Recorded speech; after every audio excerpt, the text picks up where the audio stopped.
ప్రేక్షకులకు నమస్కారం అండి. నేను ఎన్టీవీలో మాట్లాడుతున్నాను. నా పేరు డాక్టర్ శైలజ. ఇప్పుడు మనం మాట్లాడే విషయం social media, cell phones, YouTubes ఇవన్నీ ఈ వాడకం గురించి మాట్లాడుతున్నాను. నవేడేస్లో చిన్నపిల్లలు చిన్నపిల్లలు పాలు తాగే పిల్లల దగ్గర నుండి కూడాను సెల్ ఫోన్ పెడితే కానీ వాళ్ళకి రోజు గడవనట్టుగా అంత సీరియస్ అయిపోయింది ఈ మీడియా అనేది, సోషల్ మీడియా అనేది. దానివల్ల ఏంటంటే కొంత ఎంటర్టైన్మెంట్ ఉన్నా కూడాను అది హెల్త్ పరంగా, mentally, physically and all systems కూడాను దానివల్ల డ్యామేజ్ అయ్యే అవకాశం ఎక్కువగా ఉంది. కాబట్టి మన గవర్నమెంట్లంతా దీని మీద డిస్కషన్ చేసి అన్ని governments already Karnataka government declare చేశారు 16 years బిలో వాళ్ళని మీడియా వరకు వెళ్ళొద్దు, సోషల్ మీడియా వరకు వెళ్ళకూడదు అని. అలాగే ఆంధ్రప్రదేశ్ గవర్నమెంట్, తెలంగాణ అందరూ ఆలోచిస్తున్నారు దీని మీద. సెంట్రల్ గవర్నమెంట్ కూడా దీని మీద యాక్షన్ తీసుకోవడానికి ట్రై చేస్తుంది. యాక్షన్ తీసుకోవడానికి కారణం ఏంటంటే హెల్త్ ఇష్యూస్లో చాలా ప్రాబ్లమ్స్ క్రియేట్ అవుతున్నాయి. చిన్నపిల్లల్లో చాలా క్రిమినల్ బ్రెయిన్ మెంటాలిటీస్ డెవలప్ అవుతున్నాయి. కాబట్టి తర్వాత చాలా డేంజరస్గా, చాలా సాఫ్ట్గా, చాలా స్మూత్గా, చాలా ఇన్నోసెంట్గా ఉండాల్సిన చిల్డ్రన్ క్రిమినల్ బ్రెయిన్లో ఆలోచిస్తున్నారంటే దానికి మెయిన్ కారణం మీడియా. దీని మీద ఓన్లీ గవర్నమెంటే కాకుండా పిల్లల హెల్త్ గురించి పేరెంట్స్ కూడా బాగా పట్టించుకోవాలి. ఈ పేరెంట్స్ పట్టించుకోవడం వలన ఈ పిల్లలు ఏం చూస్తున్నారు, ఏం చేస్తున్నారు, ఎంతవరకు వాళ్ళకు సెల్ ఫోన్లు మనం సప్లై చేయడం కరెక్టా కాదా. అంటే ఒకప్పుడు కరోనా టైంలో ఇవ్వడం అనేది జరిగింది, అదే అలవాటుగా ఇప్పుడు కంటిన్యూ అవుతుంది. కాబట్టి మన పేరెంట్స్ కూడా కేర్ తీసుకోవడం వలన దీన్ని కొంతవరకు మనం అరికట్టవచ్చు. గవర్నమెంట్కి కూడా at the same time help చేసిన వాళ్ళమే అవుతాము. సేమ్ టైము మన పిల్లల్ని కూడా మనము కేర్ చేసిన వాళ్ళం అవుతాము. ఈ హెల్త్ ఎందుకంటే సెంట్రల్ నర్వస్ సిస్టమ్ కూడా చాలా డ్యామేజ్ అవుతుంది దీనివలన. ఈ రేడియేషన్ రావడం వలన, ఈ సెల్ ఫోన్లు కంటిన్యూస్గా చూడటం వలన ఐ సైట్స్ వస్తున్నాయి. చిన్న పిల్లల్లోనే స్పెట్స్ పట్టుకోవాల్సిన అవసరం వస్తుంది. ఇంతకుముందు ఎక్కడా లేదు.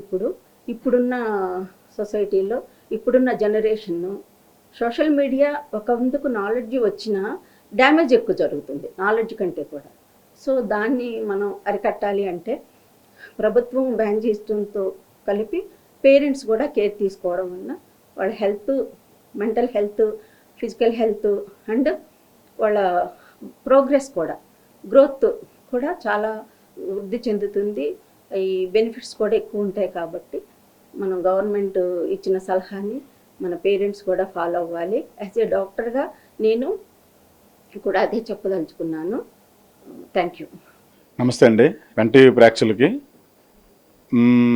మెయిన్ ఏంటంటే ఇది ఫోన్ గురించి చిల్డ్రన్స్ ఎందుకు వాడవచ్చు, ఎందుకు వాడొద్దని మన 2 గవర్నమెంట్లు దీనిలో పాలసీ తీసుకుని. ఒకటి కర్ణాటక గవర్నమెంట్ ఆల్రెడీ పాలసీ తీసుకుంది 16 సంవత్సరాల కిడ్స్ లోపల ఫోన్ వాడొద్దని. అలాగే మన ఏపీ గవర్నమెంట్ కూడా 13 సంవత్సరాలు వాళ్ళ లోపల ఫోన్ వాడొద్దని పాలసీ తీసుకోవడానికి డిస్కషన్స్ అవుతున్నాయి. గవర్నమెంట్ ఇంకా డిస్కషన్ ప్రాసెస్లో ఉంది.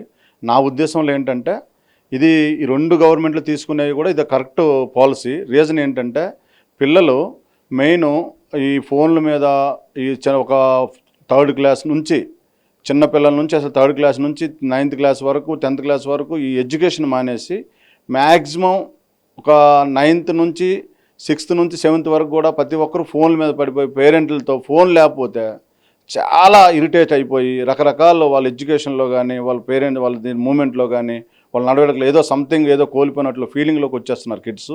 అట్లా కాకుండా ఉండాలంటే పేరెంట్స్ ఒక ఫ్రెండ్లీ నేచర్లోకి వెళ్ళిపోయి పిల్లల్ని ఫోను యూజ్ వల్ల బెనిఫిట్ ఏంటి, యూజ్ చేయని వల్ల బెనిఫిట్ ఏంటి అనేది మంచి చెడు 2 పిల్లలు ఒక ఫ్రెండ్లీ నేచర్లోకి పిల్లల్ని అడాప్ట్ చేసుకొని నీట్గా ఫోను ఒక 13 సంవత్సరాలు కానీ 16 సంవత్సరాలు కానీ ఆ రెండు సిస్టమ్స్ కూడా కరెక్ట్, 2 గవర్నమెంట్ కూడా దాన్ని కరెక్ట్గా ప్రాపర్ వేలో పిల్లల్ని ఫోన్ వాడకుండా చేస్తే మనందరికి కూడా, పేరెంట్స్కి మంచిది, ఫ్యూచర్ జనరేషన్కి మంచిది, ప్రతి ఒక్కరికి కూడా చాలా మంచి జరుగుతుంది. వాళ్ళ హెల్త్ రిలేటెడ్ కూడా మంచి జరుగుతుంది. ఎందుకంటే న్యూరో రిలేటెడ్ ప్రాబ్లమ్ కానీ, బ్రెయిన్ రిలేటెడ్ ప్రాబ్లం కానీ, ఐ ప్రాబ్లం కానీ చాలా ప్రాబ్లమ్స్ వచ్చే అవకాశం ఉంటుంది. నా ఉద్దేశంలో అంటే 16 సంవత్సరాలు తీసుకునే Karnataka government is the correct, AP తీసుకునే 13 సంవత్సరాలు ఇస్ ద కరెక్ట్. ఏదైనా తొందరగా ఈ పాలసీని ఇంప్లిమెంట్ చేస్తే అది పేరెంట్స్తో ఒక ఇంటర్నల్ విలేజ్ లెవెల్ నుంచి, పంచాయతీ స్కూల్ లెవెల్ నుంచి, విలేజ్ పంచాయతీ లెవెల్ నుంచి అది అవేర్నెస్ కలిసి పిల్లల్ని కూడా కింద లెవెల్ నుంచి కూర్చుని పెట్టి వాళ్ళకి ఎలా ఫోన్ ఆడితే ఎలా అని పే స్కూల్ నుంచే వాళ్ళని ఒక ఫోన్ యూజ్ చేయకుండా కింద లెవెల్ నుంచి వాళ్ళు స్టూడెంట్స్ కానీ టీచర్స్ కానీ అందరు కానీ మోటివేషన్ చేస్తూ, పేరెంట్స్ మోటివేట్ చేస్తూ స్మూత్గా ఫోన్ ఆ ఏజ్లో వాడకపోతే చాలా మంచిది. హాస్పిటల్లో ఎగ్జిక్యూటివ్ డైరెక్టర్, మాదాపూర్లో బ్రాంచ్ స్టార్ట్ చేసాం. బిఫోర్ ఏంటంటే శ్రీ సిగ్మా హాస్పిటల్ ఉండేది, ఇప్పుడు సిమ్స్ హాస్పిటల్లో నేను executive director, one of the డైరెక్టర్గా నేను జాయిన్ అయ్యాను రీసెంట్లీ. బిఫోర్ కిమ్స్లో లాస్ట్ 10 years చేశా, అంత బిఫోర్ అపోలోలో 20 years చేశాను. థ్యాంక్ యూ అండి.